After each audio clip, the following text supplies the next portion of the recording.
जय श्री राधा कृष्ण। ज्येष्ठ मास के कृष्ण पक्ष की एकादशी को अपरा एकादशी कहते हैं। अपरा एकादशी को जलकीड़ा एकादशी, अचला एकादशी और भद्रकाली एकादशी के नाम से भी जाना जाता है। धार्मिक मान्यता के अनुसार इस एकादशी से सभी प्रकार के कष्टों से मुक्ति और सुख सौभाग्य की प्राप्ति होती है।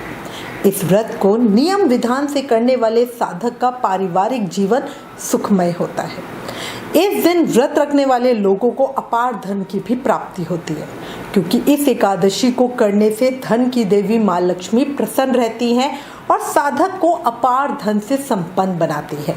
इसलिए इस एकादशी को अपरा एकादशी कहते हैं। इस एकादशी का एक नाम अचला भी है, जिसका अर्थ है पृथ्वी।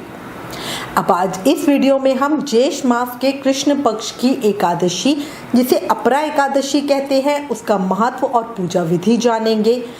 साथ ही क्या स्पेशल भोग लगाना है और किन बातों का ध्यान रखना है, ये भी जानेंगे। देखो, सही तरीके से की हुई पूजा साधक के मन की इच्छा को जल्दी पूरा करवाती है और बहुत उत्तम फल भी प्रदान करवाती है। इसलिए हमें कोशिश करनी चाहिए ज़्यादा शुद्ध तरीके से व्रत पूजा करें, ताकि हमें उत्तम और पूरा फल मिले।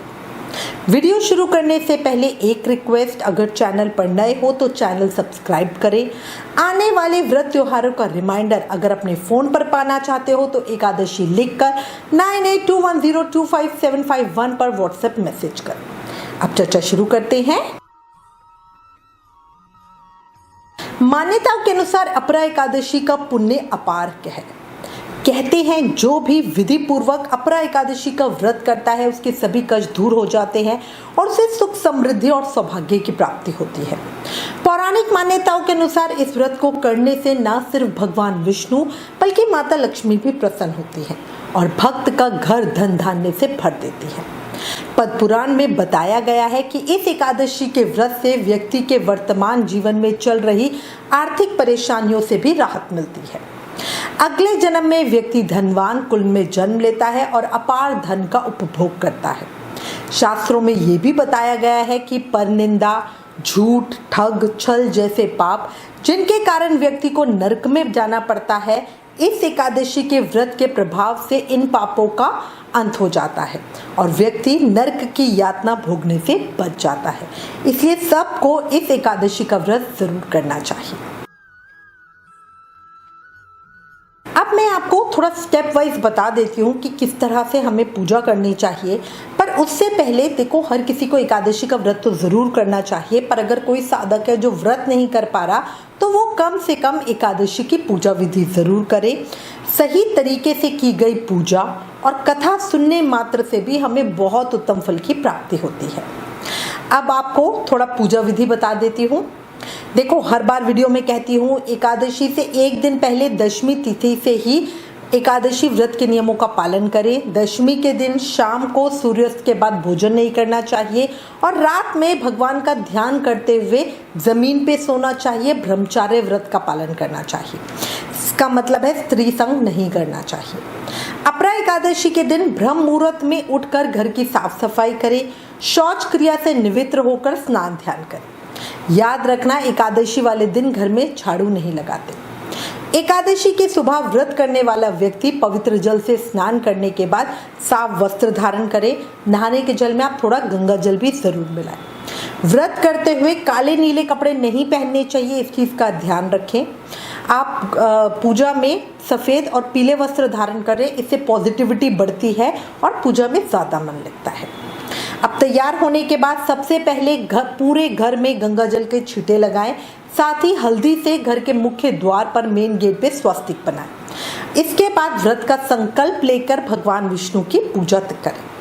आप चाहें तो एकादशी की पूजा घर के मंदिर में कर सकते हैं या फिर अलग से एक चौकी पर भगवान विष्णु और माता लक्ष्मी की मूर्ति या चित्र स्थापित करके आप पूजा कर सकते हैं। अगर आपके सेवित शिव विग्रह हैं, बाल गोपाल जी, युगल सरकार या शालग्राम जी, तो उनका बढ़िया पंचामृत से स्नान करवाएं और सुंदर श्रृंगार करें। अगर सेवित शिव विग्रह नहीं है तो आप तस्वीर की पूजा भी कर सकते हैं।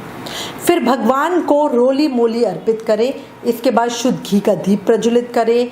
फूल, चंदन, मौसमी फल, नारियल और मेवे चढ़ाएं। भगवान विष्णु की पूजा करते वक्त तुलसी दल को साथ हमेशा रखें। अपने और पूजा में बैठे सभी को रक्षा सूत्र यानी कलावा बांधे, तिलक लगाएं। भगवान को बढ़िया पीली मखाने की खीर का भोग जरूर लगाना। जो भोग लगाओगे उसमें तुलसी दल जरूर डालना। अच्छा, इसके अलावा याद रखना, पूजा के लिए तुलसी दल पहले से ही तोड़कर रखना चाहिए। एकादशी वाले दिन तुलसी नहीं तोड़ी जाती। इसके बाद पूजा करने के बाद एकादशी की कथा जरूर सुने। शंख और घंटी बजाकर श्री हरि विष्णु की आरती के साथ एकादशी माता की आरती जरूर करें और पूजा में हुई भूल चूक के लिए क्षमा याचना करें। अब सूर्य देव को जल अर्पित करें। जल में थोड़ी सी रोली, तिल, फूल और गुड़ डालें। जो व्यक्ति एकादशी के दिन विष्णु सहस्त्र नाम का पाठ करता है उस पर भगवान विष्णु की विशेष कृपा होती है। अच्छा, शाम को भी पूजा जरूर करना। शाम को आप आकाश में पितरों के निमित्त दीपदान करना और खुले आकाश में गाय के घी का एक दीप प्रज्वलित करना। रात के समय भगवान विष्णु का भजन कीर्तन करते हुए जागरण करना।